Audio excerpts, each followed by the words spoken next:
আমরা তৃতীয় শ্রেণীর এই অঙ্কগুলো সমাধান করব।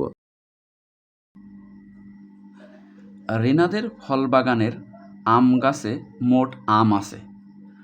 আমরা এরকম যোগ করতে পারি, লম্বা যোগ। যেহেতু আমার পেজ এদিকে নেই, এই জন্য আমরা নিচেই বসাচ্ছি ব্র্যাকেট দিয়ে।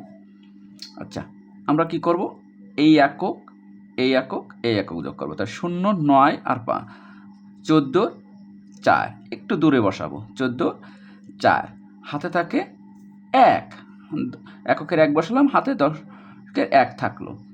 1 আর এই 9, 10, 10 আর 2 12, 12 আর 4 16, 6 হাতে থাকবে 1, 8 আর 1 9, 9 আর 7 16, 16 আর 6 22, আর যেহেতু নেই 22 করতে 22 বসে যাবে।